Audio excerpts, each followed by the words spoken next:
I I wanted to put this out there. I saw a post this last week from Marcus Sheridan, the sales line. Mm. Um, and the post, I've got it in front of me. It says, marketers, please, all caps, remember this reality. A huge portion of your career success, happiness, and results will rise and fall on two people in your organization: the CEO and the head of sales. Mm. And when I saw that, I immediately thought, of course, the CEO, right? But then the head of the sales one was really crucial for me to last as long as I did at one company, was for me to have this great relationship with the sales director. Yeah. Him understanding that I understood sales, and then me recognizing that he understood some marketing. We could really put our heads together to align marketing and sales for the sake of growth on the revenue side. And when the CEO saw that partnership, when he saw that good relationship, he couldn't help but to appreciate it and love that we were working together closely. For sure. And so this topic of how do I get the CEO to understand marketing? I really hate this because I don't know that you can. I mean, you're kind of, I don't know that, I mean, you can try to educate them on things, but I think it's more about your relationship with them.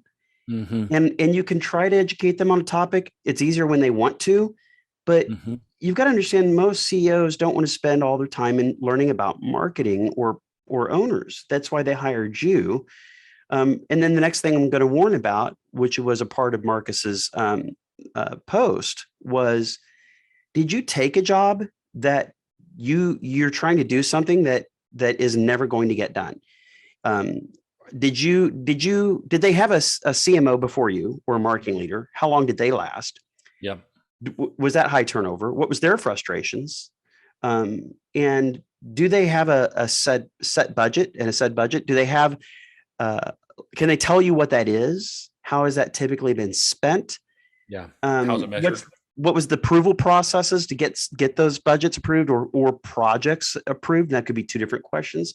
And really getting into the head of things before you even take the job during Yeah. this interview, because you might Yeah. find that you don't like the answers to these.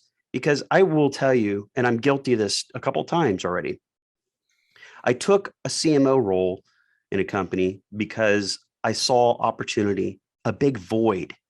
And I'm a problem solver. Most marketers are. Yeah. And so I saw that as a problem that I could solve. I knew I had good relationships with CEOs and leaders in other companies. And I knew I'm the guy who could go in where there wasn't marketing strategy, budgets, and plans, and carve new territory and ground for this great company with great people, and come in and really help them out. I saw a great opportunity for growth, and the money was there because it was a larger company, but Mm. they hadn't been successful in marketing. You're kidding yourself. You're not seeing it for what it is. If Mm. they've grown and they didn't do it using a marketing strategy, they then think they don't need you. And the things you want to get done in a company of that size are not going to get approved. And I'm just being square and honest with our audience here: is don't kid yourself in this area.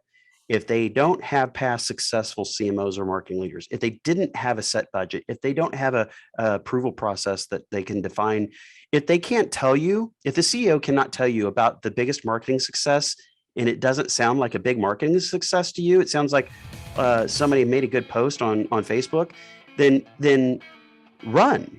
Do not take that job. It's not going to be what you think you can make it. I It promise does you not that. matter how much money they give you. No. You will hate your life. Yeah.